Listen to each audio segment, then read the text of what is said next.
All right, I'm here with natural movement expert Rafe Kelley, and we're kind of redoing a few minutes here. We had some technical difficulties, or biological difficulties, child-based difficulties, loud toddlers. We had some kids, and it was funny. We were talking about how kids love to sort of naturally run around and move and climb things and all that, and for a couple of minutes, I thought, well, it's appropriate. We've got a kid in the background. And then after a few minutes, I thought, man, people have headphones on. I don't. Anyway, so we were talking about how a lot of your work is trying to bring people back into a natural relationship with their bodies and movement and play as opposed to work, right? Working out. Mm-hmm.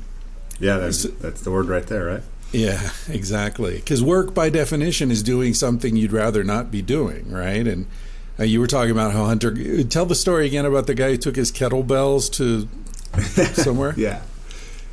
So my friend Tom Montjoy, he's got a kind of thing called Primal Mover. People can check it out. But he, if I remember correctly, he was somewhere in Micronesia, and he was out there doing research as an anthropology student.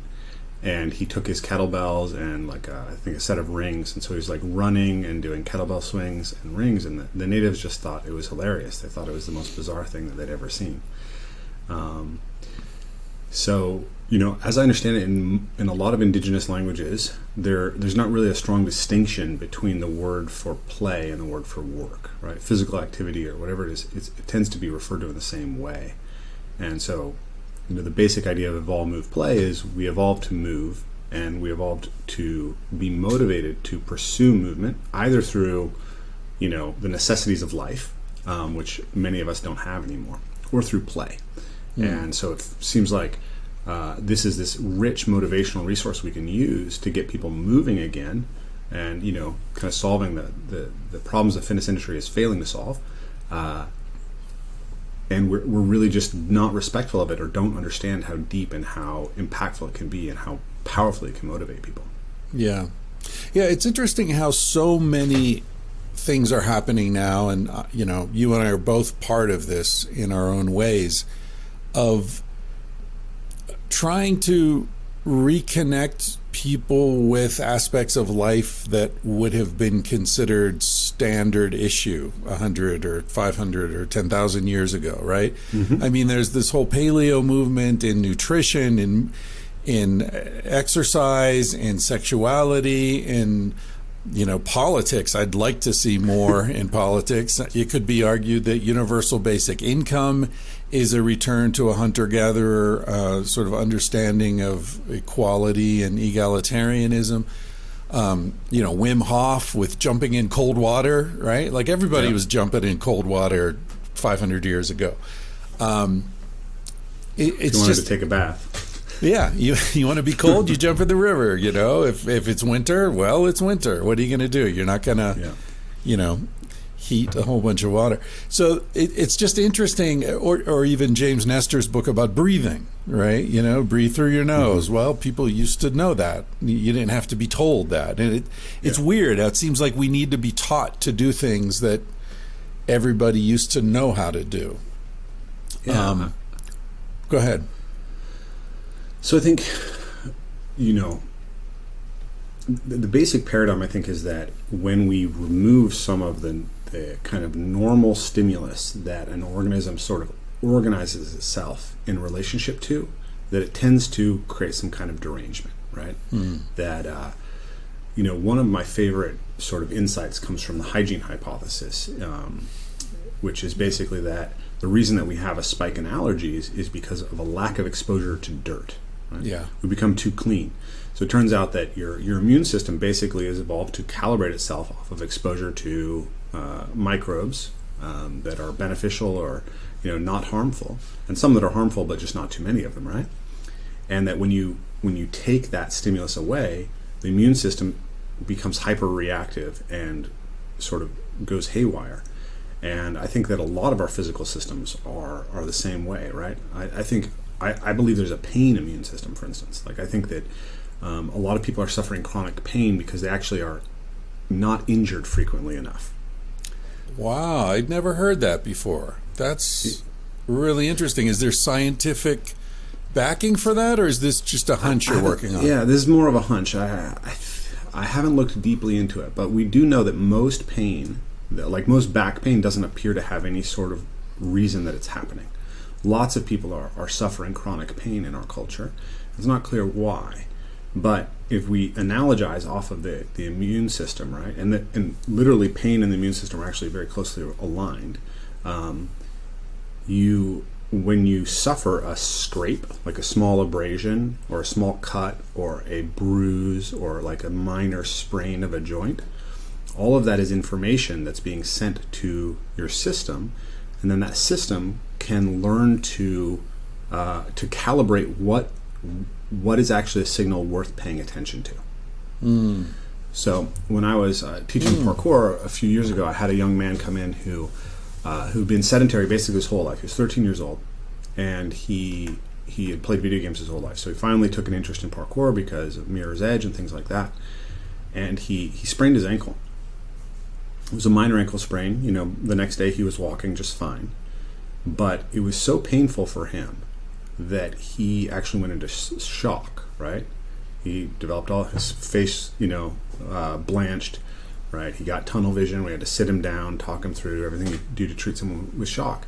And I realized that, like, if this kid had sprained his ankle alone in the woods, he would have died because of his body's overreaction to the stimulus of pain, because his system wasn't calibrated effectively.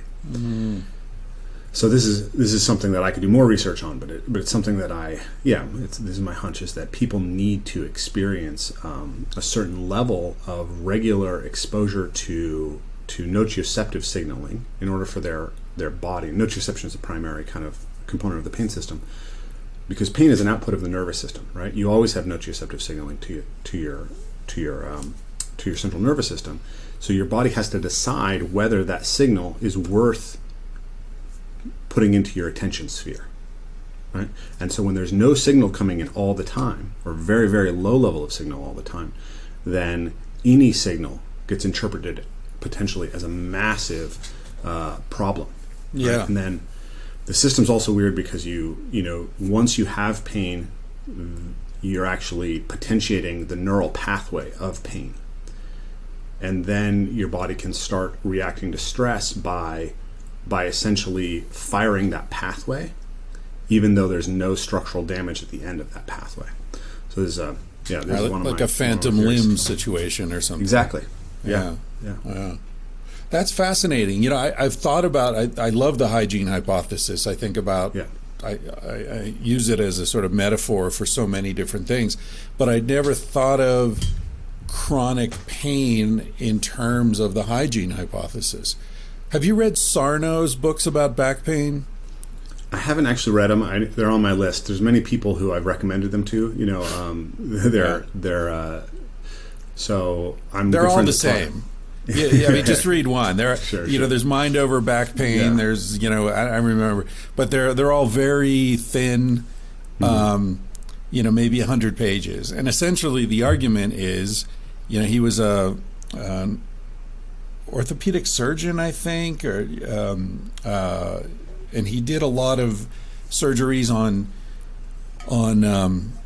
herniated discs, right? Like everyone was coming in with herniated discs and back pain, and he started noticing after a while that there seemed to be, like, a lot of people came in with back pain who didn't have herniated discs, or people came in with herniated discs who didn't have back pain, and he was finding, like, wait a minute, I thought there was this causative relationship, but actually it seems like these are two separate things. And basically his argument is that, I think he says around 80% of people suffering from back pain are actually suffering from psychogenic issues. Yeah. And the psychogenic issues, the reason it's so confusing for doctors is that when you're stressed out, you're unhappy, whatever's going on in your life expresses itself through your body, it will flow like water flows It finds its natural pathway of least resistance. And so if you have a herniated disc, that's where the pain is likely to express. But that doesn't mean that the herniated disc is the cause of the pain. You know, so it's, I ran across this idea through the Z Health group. They have this idea of the stress bucket, right? Like all stresses kind of sum up in the body. And then you can imagine there's a bucket and then a past injury or a present small deformation that isn't necessarily pain. It's just like the hole in the bucket that is lowest, right? And so as the stresses come up, once it finds a hole, it pours out through that.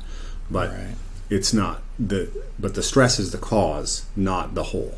Yeah, that's an interesting way of thinking about it. I was talking with a friend last night, and she was talking about people how the body doesn't know whether you're privileged or not. What she was trying to say is someone who's living a privileged existence, you know, what we would call first world problems, you know, like that sort of dismissal. Your body doesn't know. Your body doesn't care. So, you know, you've got some high-paying job and 3 kids and a relationship that has challenges, and you're working, you know, 11 hours a day and you're not eating well. Your body doesn't register that you're lucky in some ways to have those problems, right? Your body just experiences stress as stress. Yeah. And that sort of relates to what you were saying in the sense that I feel like, you know, in the absence of actual pain, in the absence of bruising ourselves and tripping and falling and scraping our knees and all these things that little kids do, hopefully, if they're allowed to, in the absence of that, we suffer from whatever we can come up with. Yeah. And it kind of feels the same with stress, right? Like, you know, people go off to war and they come back and they're like, what the hell are you people stressing about? You're not dealing with anything significant. And yet it feels like we find things to stress about no matter what, because, as you say, those pathways need to be stimulated. Yeah. I've been, that's my dryer going off. Sorry, I'll go off in a second. I noticed this through my practice of martial arts and my practice of parkour, right? That like getting punched in the face a few times just tends to turn the volume down on the other stressors in life, right? Gives you a little perspective, Yeah, you know, go up on top of something high and jump to the other side and like feel that spike, and it's like everything else is sort of put into perspective a little bit. The other thing that comes up for me around that topic is, I think, for one thing, suffering is an output of the brain in some sense, right? So we can say that objectively X person is suffering more than Y person in the sense that, you know, like maybe they're not getting food and they're having to work backbreaking labor 18 hours a day, and the other person is, you know, getting social media mobbed while sitting in their plush office in Yale, right? And we might say, like, you know, what is this person complaining about? That person is like really suffering. But the weird thing is that we don't really know. It's an internal state, right? It has to do with our subjective experience, and people have different levels of sensitivity to negative emotion. And part of that, I think, has to do with the type of upbringing that we have and our exposure to these things.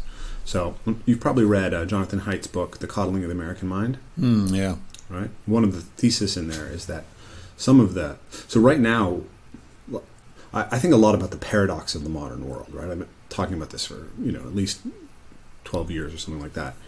But in many ways, we live in the best time in history to live, right? It's like, if you want to have, you know, secure food, secure water, secure shelter, secure warmth, if you want to, you know, have a low likelihood of being assaulted, murdered, raped, like living in the West right now is the safest time in history. And we have powers, we have magic powers, right? Having a smartphone, like you and I are having a teleported conversation basically between, you know, 1,000 miles. Like, this should be amazing. And yet, people are suffering. In fact, rates of anxiety, depression, and suicide are all going up. They're going up rapidly in some cases. And the other thing that people don't talk about is the rate of pharmaceutical usage, right? Mm-hmm. So you're like, oh, everyone's okay, but if everyone has to take, Prozac to be okay, you actually have a huge problem, and you've just buffered it, right? And the rate of prescription drug use in our country is absurd, right? I think it's 1 in 5 American women are using or have some sort of prescribed psychiatric medication. This is a signal of a very unhealthy system, right? And they identify a few things that are contributing to this trend, but one of them is a lack of unstructured play in childhood. Mm. And children are inherently driven to seek their edges, right? People tend to think that children's play is sort of just laughing and giggling and running around and being silly. And a lot of it is. But it's also like going and climbing something that you're absolutely terrified of, right? And then like getting to the point where you're completely, pissing your pants terrified and feeling socially excluded because all the other kids climbed it, and climbing down and feeling incredibly frustrated and upset with yourself, and then doing it again and then again, right, until you can get it. And they're driven to do those type of things. It's like, well, that's how you cultivate a character. That's how you cultivate the type of person that can handle things. So, Nassim Taleb has this whole concept of anti-fragility, right? I love that concept. Yeah. Anti-fragile things grow through stress, through appropriate stress, right? Right. And so what happens when we take kids and we buffer them, shelter them from all the appropriate stressors, all the ancestrally normal stressors, until they're 18, 21, 25, 30 years old, right? Depending on the academic career that they go through. And then we take them out of an environment that is all about keeping them safe, and we throw them into a workplace where it's all about how productive can they be. And at any point, someone might throw a massive sort of social media campaign to get you destroyed. And it's like, in some sense, their lives are completely unthreatened, and they're the safest and most privileged people that have ever existed. And yet, they're also maybe the least prepared people to deal with the stressors that they're experiencing. And that can actually be an extraordinarily profound driver of suffering. Yeah. Yeah, interesting. I wonder to what extent that drives, some of the more embarrassing aspects of what's happening with like the safe space movements and the extreme fragility of people who are offended by the slightest, perceived insult. It seems ridiculous to someone my age, having grown up sort of, hearing sticks and stones may break my bones, but names will never hurt me. And suddenly, just people are getting canceled and fired for nonsense. I think about this all the time, like people who freak out when they get attacked on Twitter. And I'm thinking, why don't you just not log on to Twitter? Right? It's an imaginary world. Nobody's required to go there, Who gives a shit? You don't know those people. But having grown up in that artificial world, that stuff matters. Just before we logged on, I was reading an article in The Atlantic, and the headline was something like, "Have Smartphones Ruined a Generation?" And it was a woman, a researcher who looks at generational research, and she was looking at how kids who grow up in the world of smartphones, exactly what you were saying, their suicide rates are way up, and they're not even interested in their own independence. Like when I was a kid, and I assume when you were a kid, as soon as you could get your driver's license, you were down. Like, come on, freedom, give me the keys, Dad. Kids now, they're like, nah, my parents drive me around. I don't need to learn how to drive. So I experienced this, right? So like, I'm 39. I just turned 39, and so I'm technically part of the millennial generation. But I feel like my parents just skipped the 80s. Like they were from the 70s. Like my parents were part of the counterculture. So I grew up in the counterculture milieu, right? My older brother is 4 years older than me. He's classic Gen X, right? And so I felt like I'm kind of in that borderline between Gen X and I have a lot more kind of common feeling with Gen X people. And so when I moved to Seattle, like I moved from a rural area to Seattle, and all of a sudden, like all my peers who I was training with, like didn't have driver's license and didn't seem to be even interested in acquiring that. It was like, wait a minute, like this is road trips, this is freedom, this is independence, this is like, making out in the car, like yeah, I mean, yeah. I grew up in the hippie community, so that wasn't a problem for me, but it was a problem for the previous generation, right? It's like, where are you going to go have sex, right? But do you have a yurt or something, a sex yurt in the backyard? Well, actually, literally, we have my dad. I was curious if you know about my dad. My dad's name's son Rafe Kelley. He's a natural architect. You might be curious about his work. But he built a yoga studio for my mom, and he built an addition to it made out of cob. And so he built a portal that is shaped like a vagina and is bright pink. Beautiful. So you go check it out for anyone who wants to look it up. Look up Son Rafe Kelley. So yeah, definitely. I mean, my environment was pretty permissive about that kind of stuff. Like I was a late developer in that way, but my brother, when he was 16 years old, he moved himself. He basically built a house in a bus on the property and moved himself into the house so he could bring his girlfriends over. And that was considered totally acceptable in the environment that I grew up in. Cool. But but now kids have enough porn, they don't even care, right? Like if you look at rates of teen sexuality, they're massively down. Yeah. Like the drives, these natural drives that we have to grow ourselves and to produce independence, it's like something is inhibiting them or taking the space of them. And you're talking about Twitter, and Twitter's not the real world, but in some ways it's more real than the real world for people, especially people who haven't been out there and been physical, because there's an algorithm designed to capture your attention and to manipulate your neurohormonal system to make it as addictive as possible. And I think that's producing impacts that are like, this is a tangent in some way, but I think that we're facing existential threat to humanity because of social media. Like, I'm sure you're probably familiar with the paperclip problem, right? No. In thinking about artificial intelligence, there's this classic parable of the paperclip, right? If you were to design a sufficiently powerful artificial intelligence that had as its primary function or its primary sort of axiom that producing more paperclips is good, if it would became more powerful enough, it would destroy everything to achieve paperclips, right? Yeah. And so everyone's afraid of the singularity, which is the idea that like you'll have this artificial general intelligence which will become self-aware, and once it becomes self-aware, it will have the capacity to exponentially increase its own intelligence and power, and then essentially we will have given birth to God. And that God can do with us whatever it wants. And if it's even the slightest bit malaligned with human well-being, it will be the most oppressive thing that has ever existed, right? That's the idea. And so you hear all these people who are worried about that.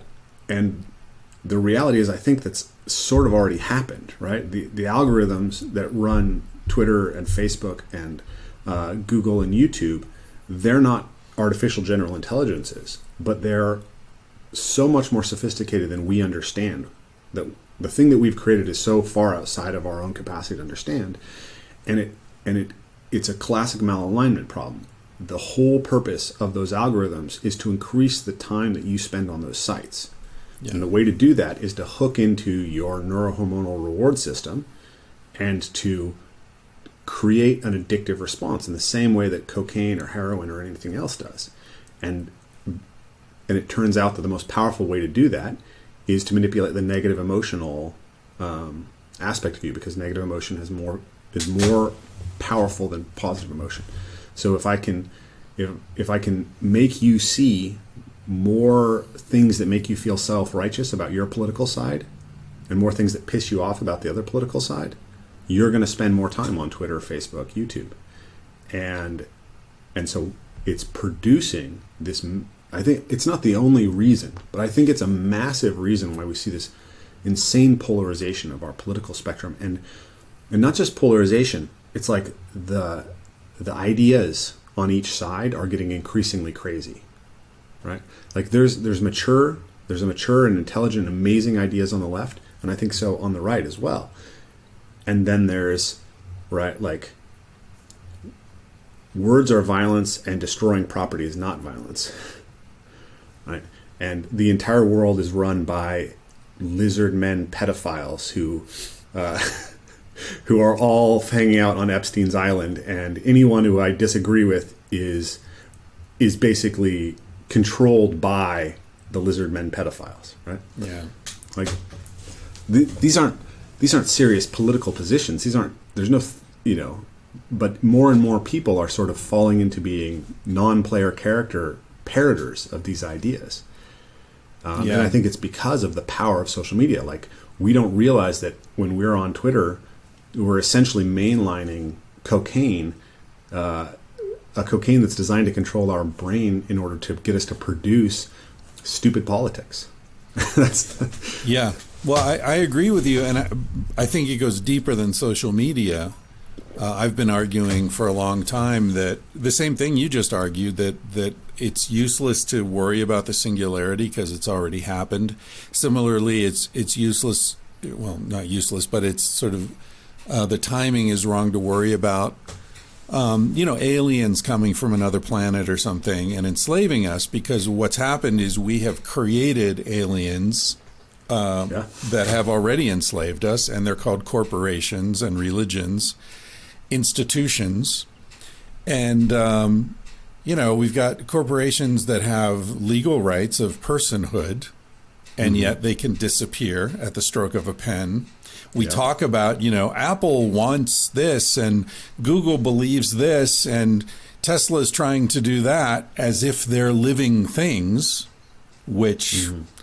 and then I go into this whole argument of how each successive form of life is made of simpler forms of life that combine, like single-celled organisms combine to become multicellular organisms, and then parasites like mitochondria enter those, and they become incorporated into a more complex organism, and so on. And why do we assume that we're the end of that line, right? Like, what organisms have we combined to form, right? And I think it's institutions. And the misalignment is that the institutions are driven by profit and capital accumulation, and they don't give a shit if that means fishing the oceans into oblivion or dumping poisons into the aquifer. It's like, those are human concerns. Yeah, the game theory stability of that game is, the strategy is to externalize costs, right? And I agree with you. I think that capitalism. I think it's hard to get the nuance right with capitalism, because I think capitalism captures a lot of beautiful things about liberty and about the way that people can interact with each other, and it has derivatives that have been enormously beneficial to us, right? Over the last, say, 20 years, more people have been lifted out of poverty than, all of human history up to this point. Maybe it's not 20 years, but it's something like that. There's fewer people living in extreme poverty. We have modern medicine, antibiotics, all these things. And yet at the same time, it's a classic paperclip problem, because capitalism is a system that runs to increase the production of capital. And capital is actually not perfectly aligned with human well-being. And it's certainly not aligned with the well-being of all the other living things on the planet. Right. Or us, as we've been discussing, there's a reason that kids aren't going outside and playing, right? And a lot of that is this system. Well, because it's uncapturable. right? So let's say there's a bunch of kids in a neighborhood like you grew up with probably, right? And those kids go out and they play all day and they build forts and they do all this amazing stuff. And they're stronger human beings. They have better social intelligence. They're more coordinated. Their immune systems are better. Their pain systems are better. And they come home. And all of that is completely invisible to the capitalist system, right?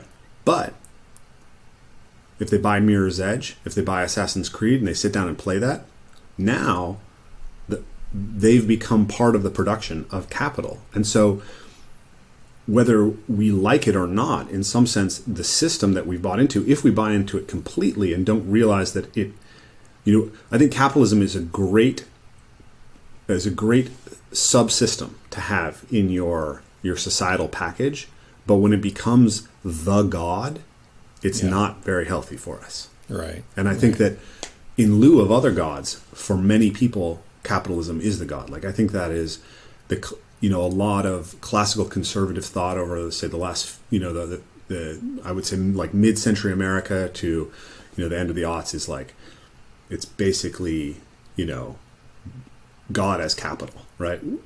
Capital is God, and then we'll align ourselves with evangelicals because, they're willing to align themselves with us. Yeah.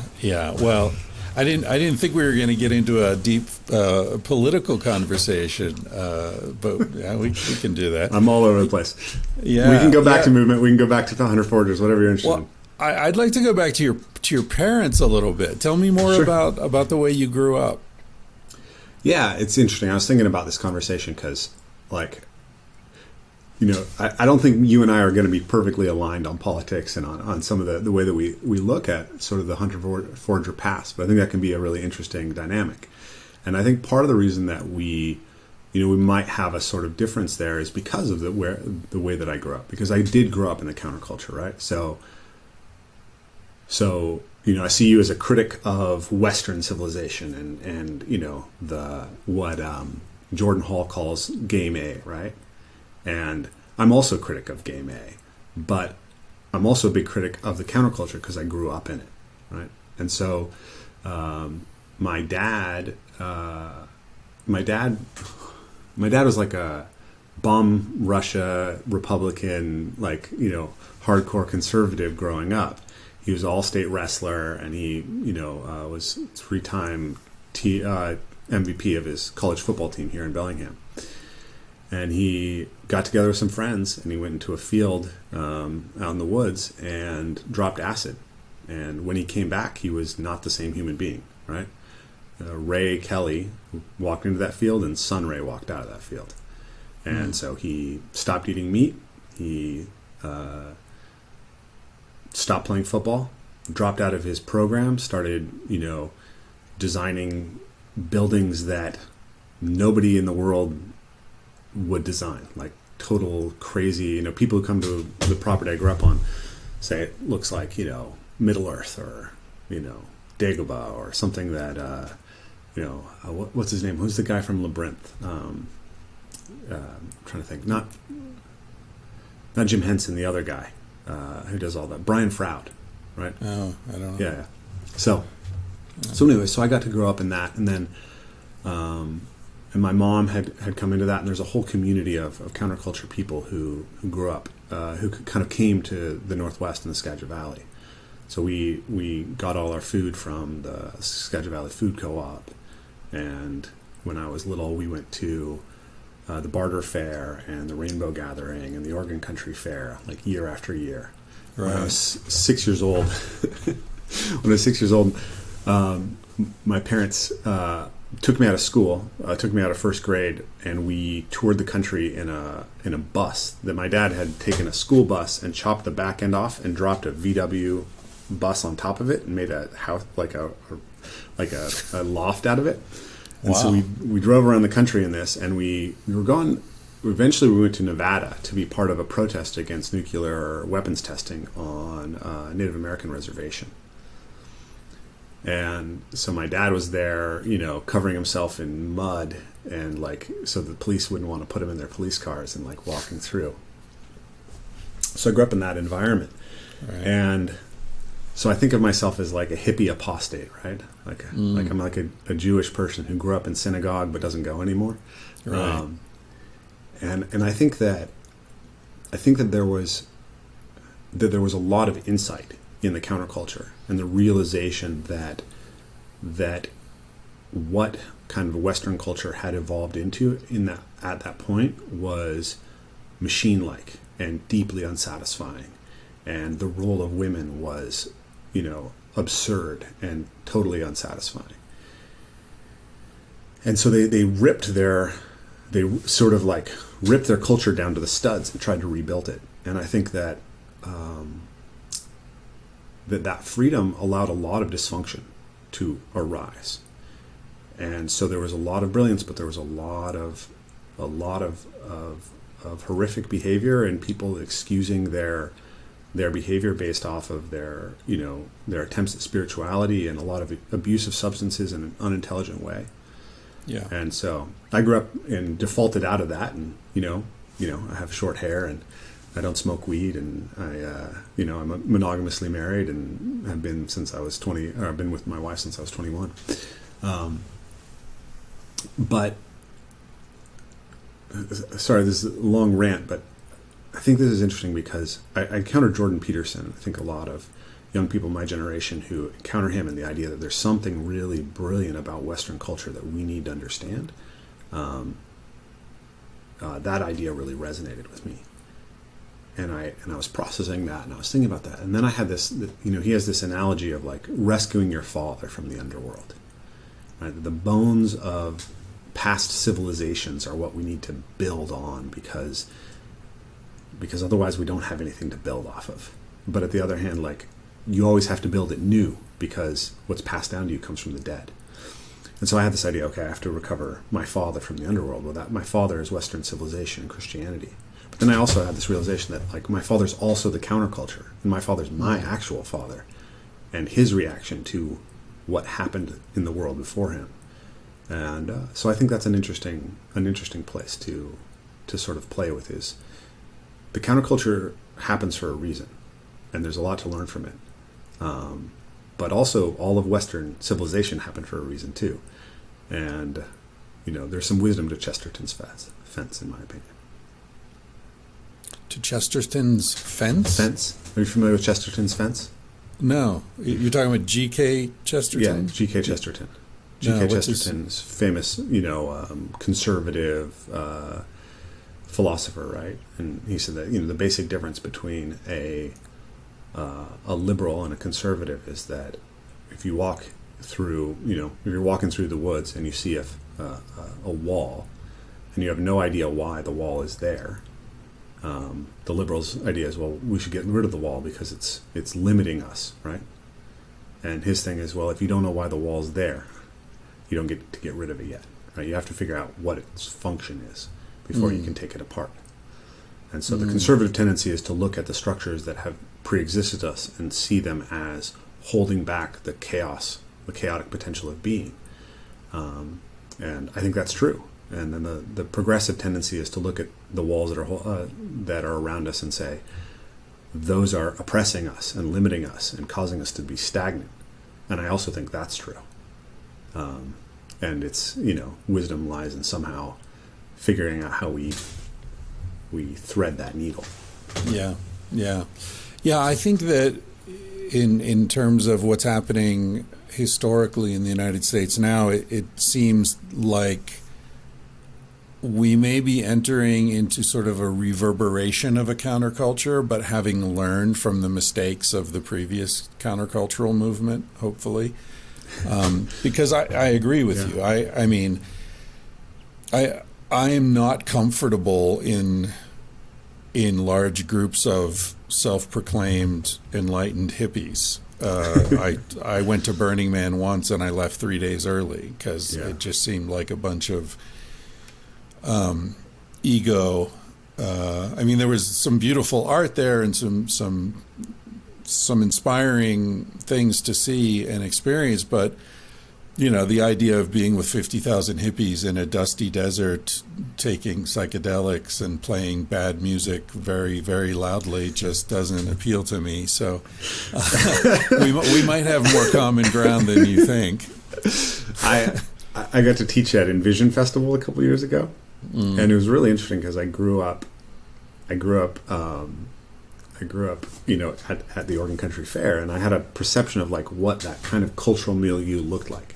And so then I go into Envision Festival in 2018 or 2019, whenever it was, and like there's still lots of use of psychedelics, and people kind of dress the same, and still the same kind of food being served. But then the music's all EDM music, which was I'm not a fan of. And it was very strange, because hippies were always about back to nature. Yeah. And the idea of like electronic music as the fundamental music of it is very, I don't know, somehow that doesn't make sense to me. And then the other thing that was really interesting about was that there was all these presentations about entrepreneurialism. Right? There was all this like build your business, grow your business. And it was like the hippies that I grew up around were like so anti-capitalist. And the new hippiedom is like hyper-capitalist. It's really strange to me. Yeah. Do you know Jamie Wheel? Yeah. Actually, I just corresponded with him. I've never met him in person, but he's got a book coming out that he was consulting. We were talking about a little bit about tantric sex or something like that. There we go. Yeah. He wrote that book with Stephen Kotler, Catching Fire, which is all about like how we can utilize the tools that they're using at Burning Man and Vision to kind of grow as human beings and like move society in a really positive direction. But then he did this interview with Rebel Wisdom where he was basically like, when I look at the psychedelic revolution now, like it's mostly state seeking, right? It's not really the tool. A friend of mine described psychedelics as like a trampoline, and we need a ladder, right? So you get to see something, but you get to come right back down. Point. Yeah, well, that a lot of the people I respect most in that movement have described it similarly. Where, Alan Watts, for example, he didn't talk about trampolines, but he did talk about you get a glimpse of something.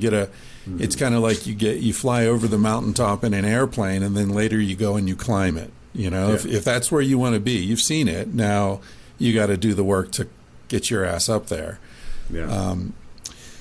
I for me personally, psychedelics have been very useful, but I was just talking with someone about this recently. I forget who it was, someone who's a guest on the podcast. But anyway, there's a conundrum for me because I've often felt, when I was younger and taking psychedelics and aware of the fact that I could go to prison for the rest of my life if I got caught with these mushrooms in my pocket or this acid in my backpack or whatever. I sort of yearned for to live in a society in which the positive potential was acknowledged and accepted, and clinical use was permitted and research was permitted, and it just seemed incredibly unjust to me that the society was oriented the way it was, so violently against them. But now that they are being accepted, I find myself sort of really concerned about the casualness with which they're being used and the commodification and cheapening and packaging of instant wisdom, all this kind of like do an ayahuasca ceremony this weekend in Joshua Tree and, you'll see the secrets of the universe. It only costs $5,000. Like, fuck all that, Yeah. I mean, it's all been sort of commodified and sucked into the system and spat out in these cheap plastic packages. And so I don't know how to negotiate the space between those things, because I think that trampoline can be really important for people because, you can, if you bounce hard enough, you get up above the tree line and you can see there's a whole world out there that's not what you would have thought, but you're right. You have to then get off the trampoline and and act on whatever insight you may have had. And as Huxley said, when you hear the message, hang up the phone. So these people are like, I've done 7,000 ayahuasca trips. Like, dude, the last 6,995 were a waste of time, Yeah, it's interesting. So I have a sense that a lot of the people that I grew up around who are using these substances regularly, they don't seem connected to reality. And that's one of the reasons why, having grown up in that community, I really steered away from them, right? Like the only substances I'd used until I was 37 were caffeine and alcohol, right? And I've never been drunk. And I tried marijuana like 5 times in the spring of that year, and then was over it. It just didn't do anything for me. And tried mushrooms. But what's interesting is that I have a friend, Simon Thacker, whose work is extremely parallel to mine, right? Like, he teaches about natural movement. He takes people into the woods. Like, the way that we teach and the concepts that we teach with are so deeply in parallel. And his story about how he came to it is that he was tripping on mushrooms in the woods, and he realized that he was a worm at the deepest level of himself, right? That he was a tube with a mouth on one end and an anus on the other, and that consumatory tube was doing its thing, right? And that nature had been kind of unchanged, right? And then he tripped again, and he was like, "Oh, here's my fish body. Here's how I'm connected to a fish." And I trip again, and here's my monkey body, right? And then he goes around the world and studies capoeira, and he studies kung fu, and he studies meditation in India and Southeast Asia and China and Chinese martial arts, and comes back. But the thing is, he comes back and then he studies neurobiology and psychology and ecology and anthropology at university in order to try to understand, like, from a solid scientific epistemology, how to slot all these things in. And there was all these people with him who were doing drugs, who were having visions when they were 18 years old, who just went to have jobs, right? Right. They didn't take anything. They didn't from build it. on it. Yeah. Yeah. So I asked him once, should I try these things? And he said, well, you're doing all the things that you would have been told to do if you went down that path, right? Right.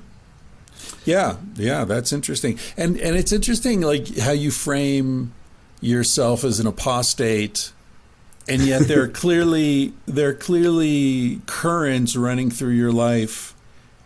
I don't know if your parents are alive, but that they must be proud of you, that they must see that in some ways your life is a returning to primordial truths that your father was also looking for or trying to align with in a very different way, right? Yeah. But there is some commonality in what you're doing. You're very unconventional in many ways. Yeah. I mean, I made that realization at some point that, like, despite my, like, I had a really hard time with my dad. Like, people ask me all the time, oh, it must be amazing to be Sunray's son. I was like, no.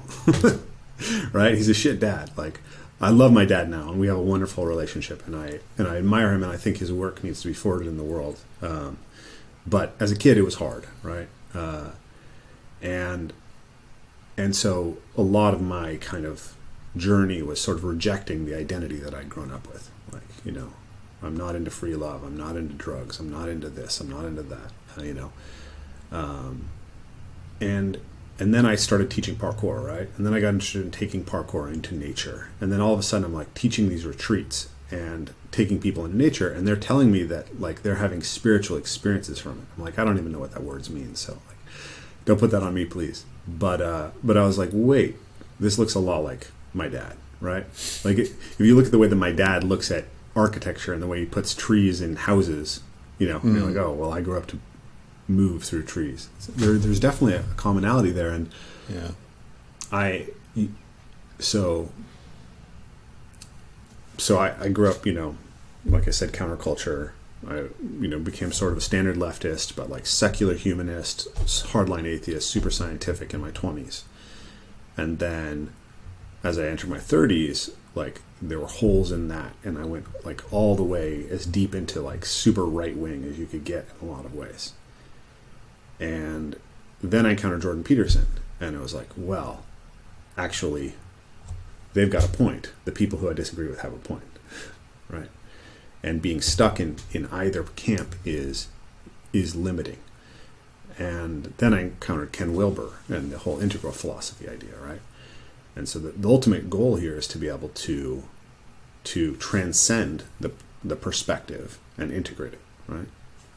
So, like, I was curious when you're talking about drugs, right? And the sort of, there's something powerful. There's something that we need, like having a complete sort of closure to the psychedelic world. Like, you see that as a boundary around society that's limiting us in ways that we need to not be limited. Would you agree with that? I wasn't clear. I see what, the enclosure? So you said you didn't want to live in a world where we're using ketamine and LSD and mushrooms is like potentially punishable by life in prison, right? That was a level of that was a fence that was way too strict and needed to be torn down a little bit. Yeah. And now it's been torn down, and what's coming up out of it is maybe more chaotic and more and less mature and less sort of forwarding of the values that you saw in it than you might have imagined it would be. Is that accurate? Well, yeah, that's not quite the way I would frame it. I mean, I think what I was more concerned with is the injustice of,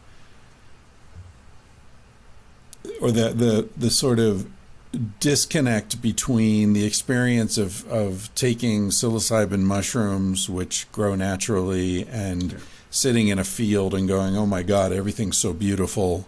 Yeah.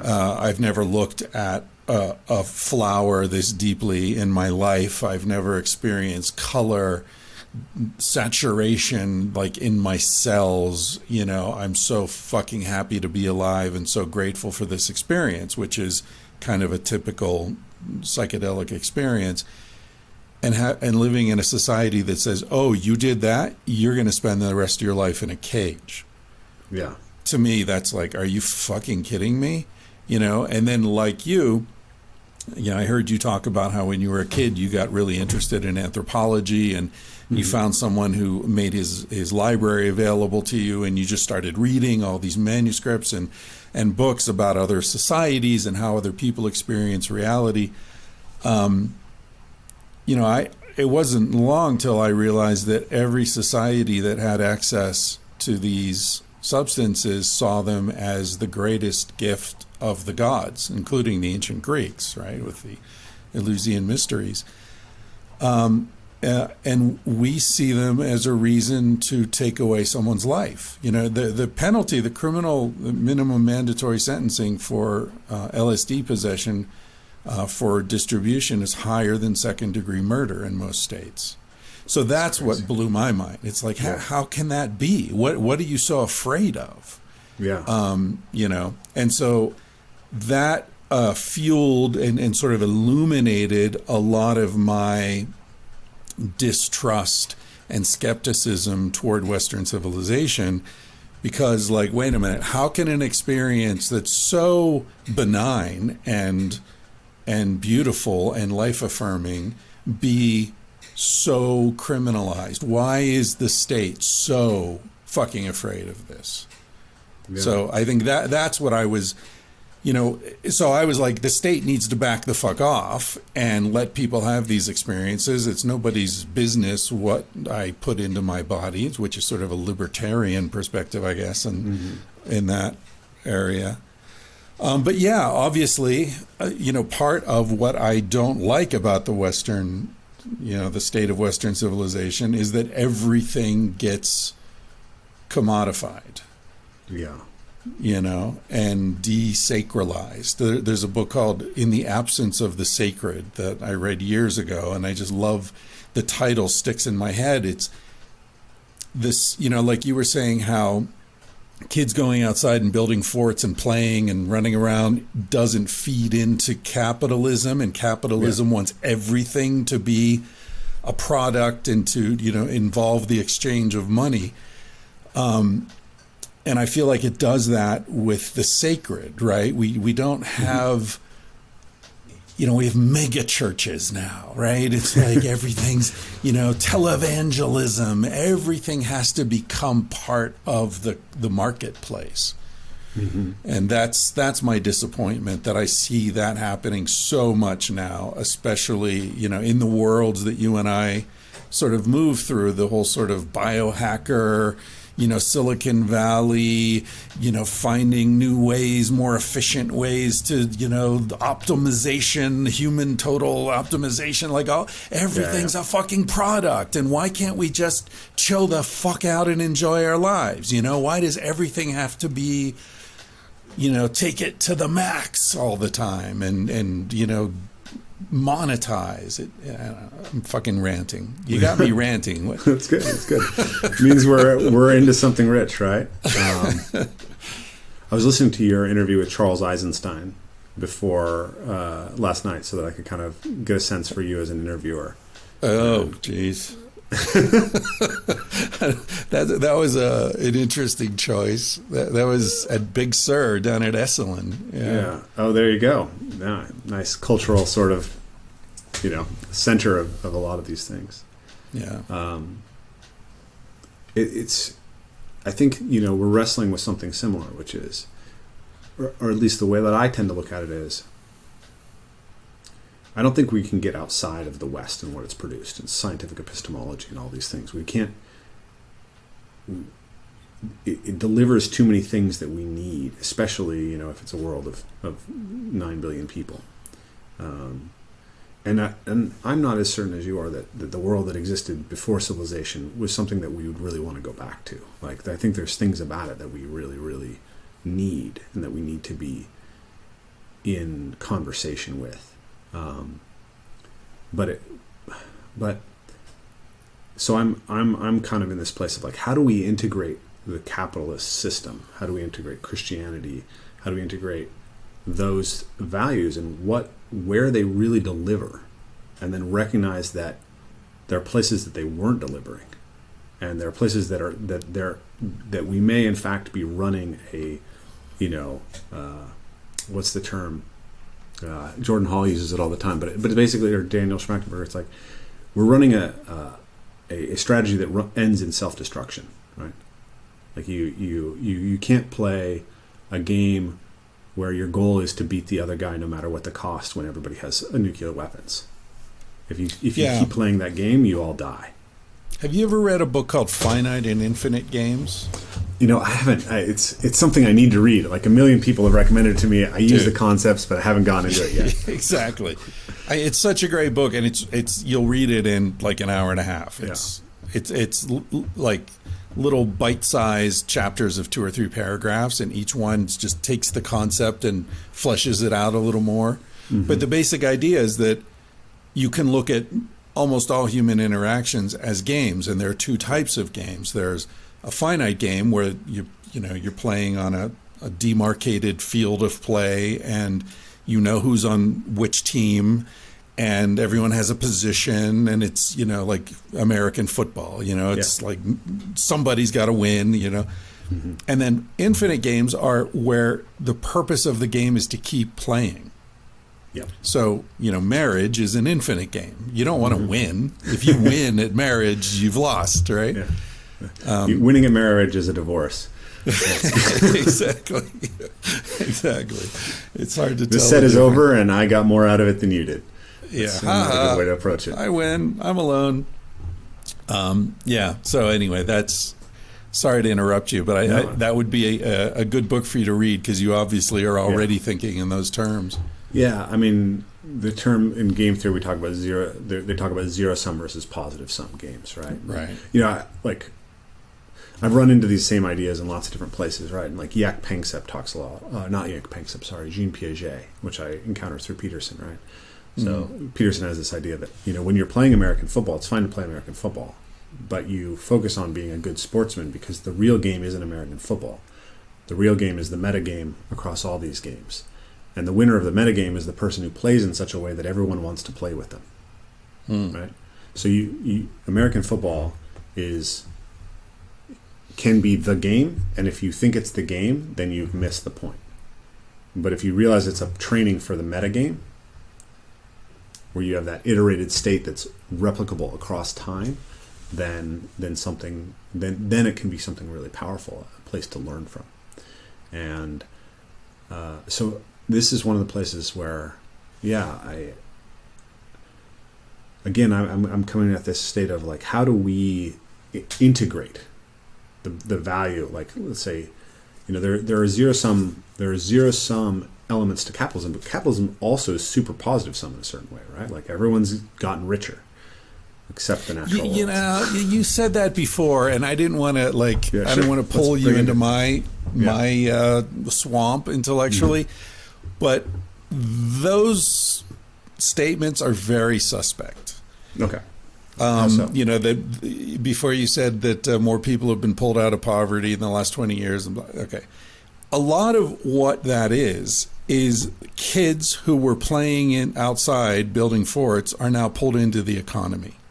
That looks like a lack of poverty. So what's happened in many parts of Africa, South America, and Asia in the last 25 years or so is that many, many millions of people who were living in self-sustaining villages have been kicked off their land and forced into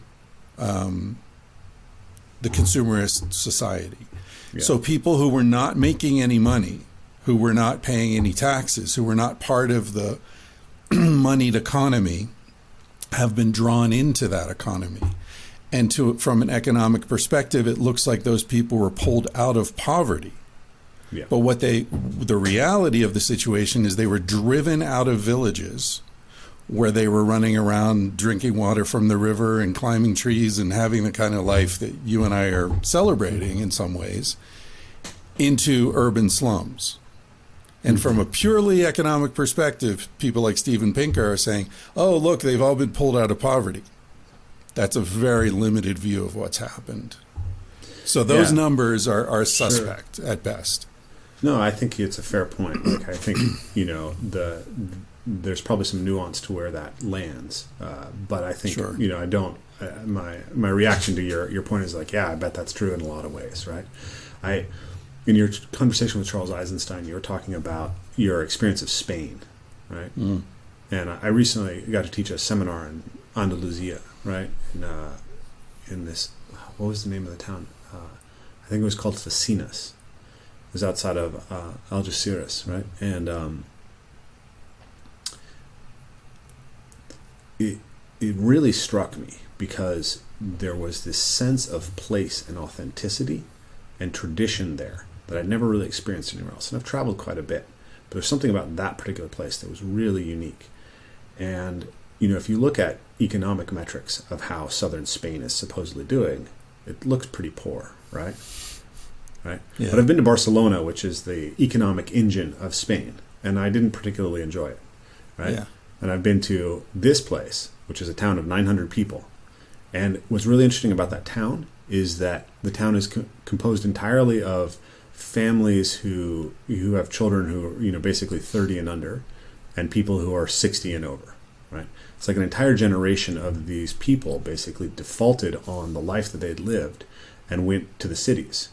And then their kids probably were visiting their grandparents and realized that like city life was not actually better, right? Yeah. And so the people who chose to come back are the people who saw some value in that, and they had enough connection when they came back to sort of keep it going. And so my friend Neil Hill, he's like, he has guys there who are in their 80s who are still working, who've been doing the same thing that has been done there for probably 2,000 years, where they gather cork out of the cork oaks to sell to the market, and they raise pigs and they raise cattle, and they make sheep's milk, cheese, and the life seems to be sustainable at the rate that they're doing it, and they work like 4 hours a day,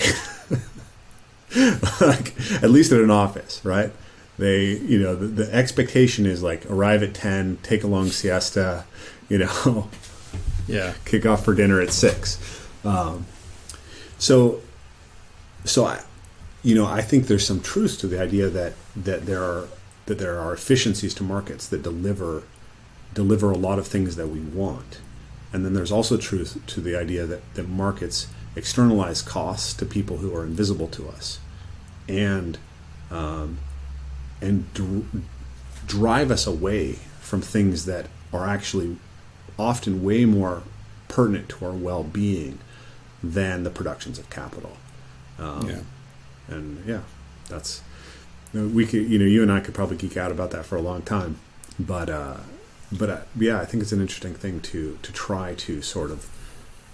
I think the Pinker perspective is naive in certain ways, but I also think, say, the Daniel Quinn perspective is naive, and there's somewhere in between that we have to get because I don't think capitalism is going away, but I think that if it goes as it is going, it's destructive.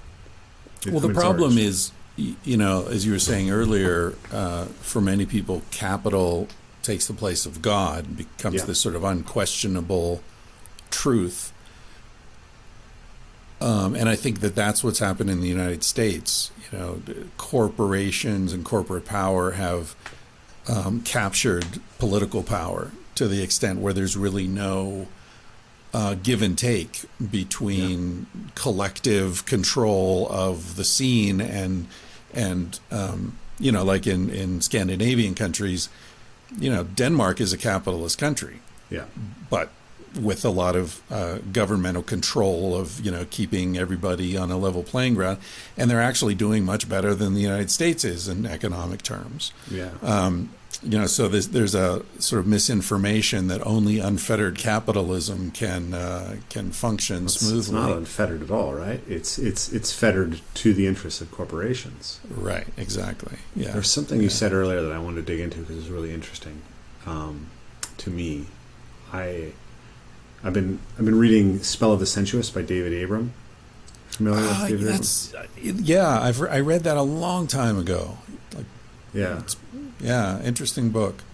So I've been reading that, and then I was reading a book called What the Robin Knows by John Young, and then I am having regular conversations with John Vervaeke, and like all these ideas sort of melted in my head, and I've struggled a lot with the idea of spirituality, right? And a lot of people in these circles talk about spirituality all the time. And one of the ideas that Vervaeke proposes is that the way that we're conceiving of this is very specific and Western. It comes from essentially the conflict between the rediscovery of Aristotelian science in the the Middle Ages and the dogma of the church.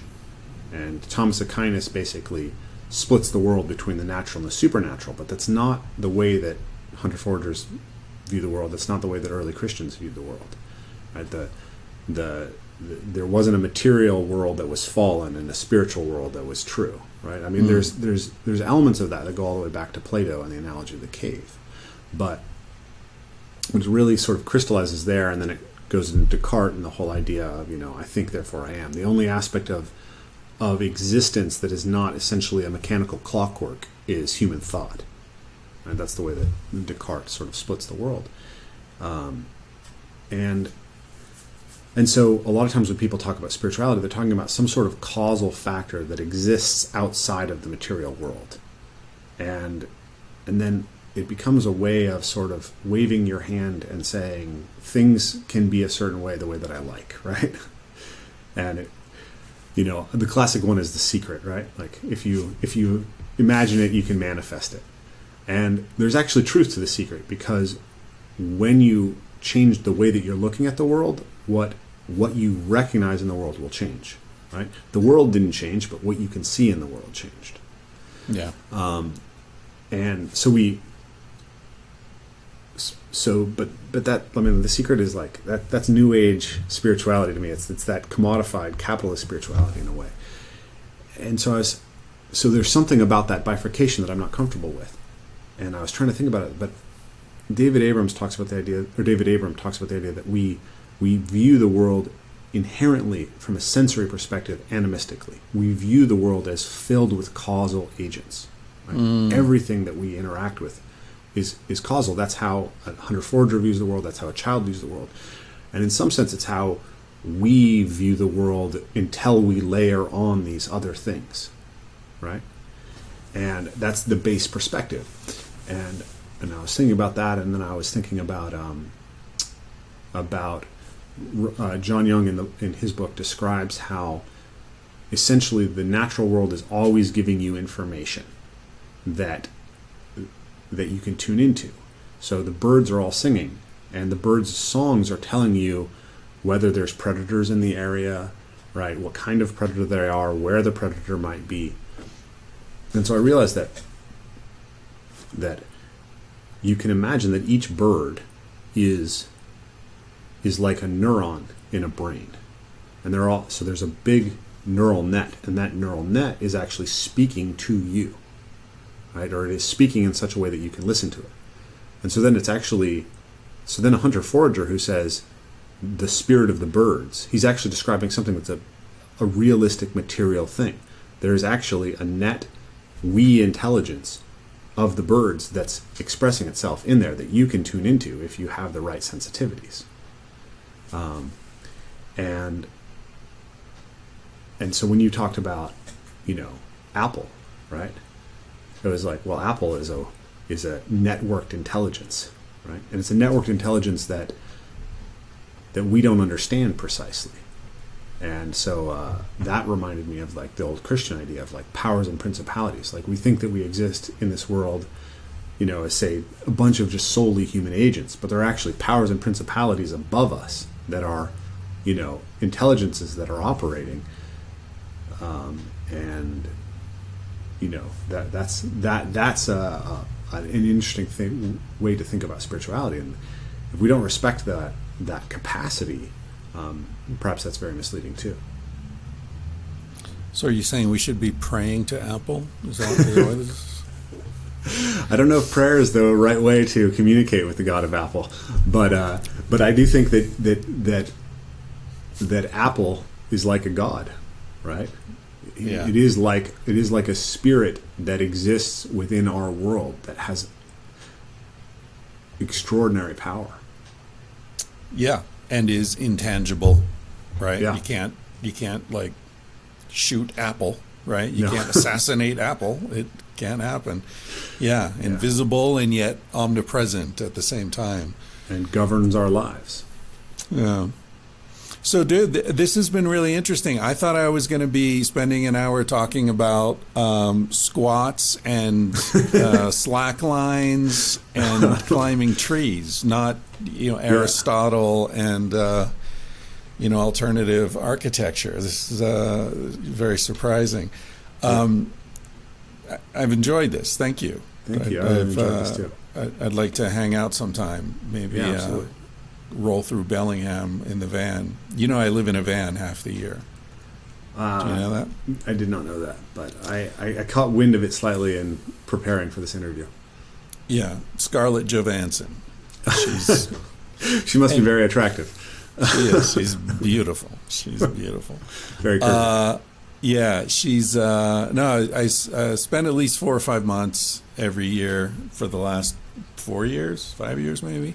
Mm-hmm. Up in Oregon, Washington, Idaho, Montana, up into Canada when they'll have me. And and one of the reasons that I love doing that so much is that it brings me into a more primordial kind of existence. I'm sitting by a fire every night. I'm jumping in rivers instead of hot showers. I'm chopping wood. I'm, unpacking things and cooking outside and responding to changes in the weather. And, it's sort of, I recognize the rejuvenation and the power of, even to the extent that those activities require some sort of more primitive movement patterns. I'm not sitting behind a desk, stumbling to a shower, and I'm burying my shit in the woods a lot. I love that stuff. I like feeling like an animal and moving like an animal to the extent that that's possible. Are there, like one of the things that we do is we have a slack line, so we put that up between trees. A guy who listens to my podcast sent it to me, and so I've been learning that. Awesome. Do you know who Lloyd Kahn is by any chance? I feel like he and your dad probably know each other. Lloyd Kahn wrote a book called Builders of the Pacific Northwest. My dad's very prominently featured in that. All right, I've got that book in my living room because Lloyd gave it to me. Look up Rafe Kelley in there. No, but you should meet Lloyd. He's a really cool guy, and he wrote published a book called Stretching, that is like his biggest bestseller. He has a small publishing company, like in-house publishing company. He's very much into movement. He's in his 80s at this point, but he surfs. He's got an e-bike. He climbs trees. He jumps from rock to rock. He's very much into natural movement, and he's an excellent example of somebody who's in his 80s and he moves. He's more limber than I am, for sure, and than a lot of people in their 40s. But I just, on his Instagram the other day, he was on this, I think it's called a balance board or something. Yeah. It's a board with like a tube in the middle, and you know, you're, I just ordered it. It's arriving today. Nice. And one of the things I wanted to ask you about was, like, what kind of advice do you have for people? You know, I just turned 59. Maintaining physical awareness as you age. I imagine balance must be a really important key to that, so you don't fall, and if you do fall, you know how to fall. Yeah. But what other things do you talk about with? Do you work with older people, or are they all like young bucks who want to run around in the woods? Yeah, our oldest student is 73 years old that we've had at an event, and like our online academy, quite a few of the students are in their 40s and 50s. It's quite interesting because, you know, parkour is really associated with young men, but our student group is more women than men, and, you know, more 40-year-olds than 20-year-olds, which is awesome. I really love that. I also love working with the 20-year-olds and doing crazy stuff. But I think that, you know, human beings are supposed to be physically capable much later in life, and modern life is a kind of a combination of overuse injuries stacked on underuse injuries. Right. So you have a lot of atrophy happening to your body, and then you have specific ways that you're getting pattern overload over and over again, typing, sitting, and your body is essentially not operating as it is. So, you know, I love parkour and I love martial arts, and I love taking people into these, you know, the intensity of that. And I think there's something that's really about like spiritual development, that's about the development of character that comes through these more intense practices. But natural movement doesn't have to be that, right? We draw a division between sort of movement as a skill cultivation practice, or maybe we can talk about three things: movement lifestyle, movement for attribute development, right? Like that's where exercise comes in. And I think it actually has a role for us, because natural movement is great, and if you can get all that you need from natural movement, perfect. But if you've been starved forever and, you know, you have scurvy, like sometimes you just need some vitamin C, and like let's get you what you need. So I think sometimes we need some supplements, right? If you have to sit at a desk for 8 hours a day, then you need to do some specific stretching to open you up, and you need to do some kind of strength exercises to capture the fact that your body's just not experiencing forces enough. But we have movement lifestyle, we have exercise, and then we have movement as a skill practice. And as a skill practice, there's this capacity to really learn lessons about yourself. And I think parkour and martial arts and, you know, playing with objects are kind of the most fundamental versions of those. But it could be skiing, it could be surfing, it could be, you know, other things. Dance is also really important. But the movement lifestyle piece is big, and we're huge fans of Katie Bowman, who I'm sure you're aware of, you know, where she talks about how do we get more movement out of our lifestyle. Right? Yeah. So you need to walk. Yeah. I saw a video of her that was something. It was about her house, how she had designed her house to encourage, like she had to bend down to get the plates. They weren't up convenient. You had to like get down. And I remember there were like all these, she had this really cool river stone platform just inside the front door. So her feet would, you get the feel of the more stones. Texture. More texture in your life. So I just moved my family from Seattle to Bellingham. And we now have an open field next to our house, and then across from us is Lake Patton. So now we get to walk every day to the lake, walk around the lake. I do the cold dip every day. And, so I always advocate, like, the first thing that the biggest missing movement nutrient for most people is actually just walking, right? Like, the average hunter forager is going to walk 10 miles a day, right? If you can get 2.5 miles a day in, you're going to be doing an immense amount for your health. Second big movement nutrient that people are missing is time spent on the ground.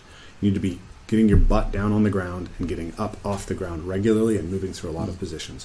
When you don't do that, your mobility atrophies, right? And your ability to take a fall becomes much, much worse, right? And that's the biggest danger as we age, is that we're just going to fall down. Right.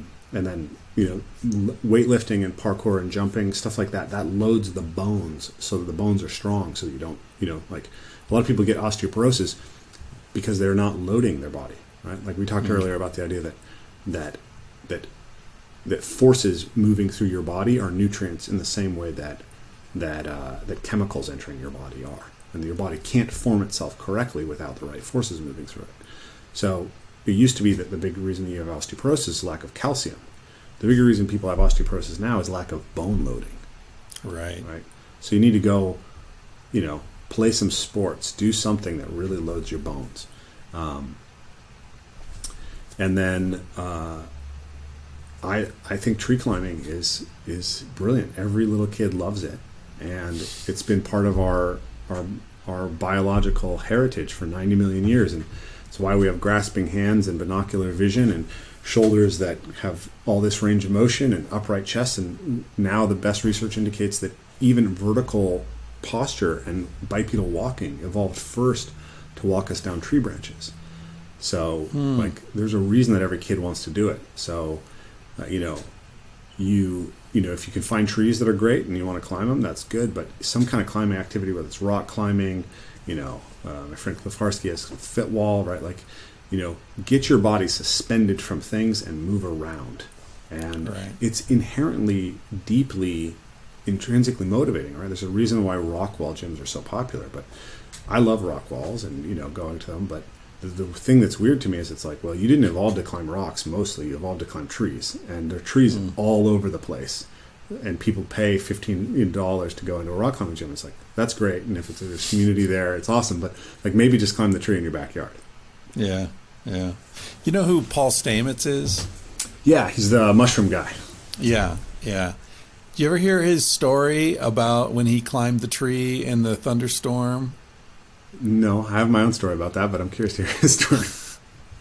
Well, I don't want to ruin it for you because it's a really good story, and talking to you has made me think of it in a different way because, he told the story on Rogan's podcast. So if you just Google Rogan Stamets I'll check climbing tree, it'll pop up, right? I think people have even sort of done animations of him telling the story. But it's a pivotal moment in his life. It's a really important experience that he has that changed the course of his life. And he took some mushrooms and climbed this tree and watched the storm come in. And I've always thought of that story as a story about the transformative power of psilocybin mushrooms. But talking with you, it occurs to me that it's also a story about the transformative power of climbing trees. Yeah. There's a reason he climbed that tree, and there was a sense of safety, I think, that he felt being in the tree, which he's probably never thought about in terms of primordial proto-human existence, that allowed him to have the experience that he did. What's your story? Oh, I climbed a tree in a lightning storm once and watched the lightning, and then I climbed down and swam out into the middle of a lake and lay on my back and watched this lightning storm, which was like a ring of lightning around the lake. Like the air, it was completely clear, like an eye above me, and then there was this lightning all around in circles, which I realized those are the two most dangerous things you can do with a lightning storm afterwards. And then you went golfing. But it was one of the most oneness experiences I've had, like just completely disappearing into this extraordinary thing that was happening. But I liked what you said. Like, I was telling you that I had, some conflicts with my dad and stuff when I was little. And one of my sort of self-healing techniques was to climb a tree during a windstorm. And there was something really soothing to me about the way that the feeling of being held by the branches while the world was chaotic and scary, right? Yeah.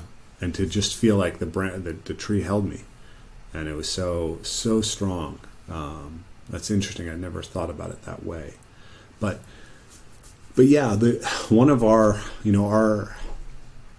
I told you on the version of this podcast that isn't going out, or the version of the intro, that Evolve Move Play is about, the idea that we evolve for movement, not sedentism, and we need play to actually get us to move.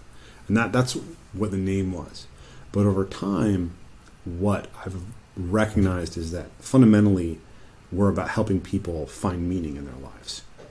And that the biggest problem that people face is that they're disconnected from anything that gives life a deep sense of meaning.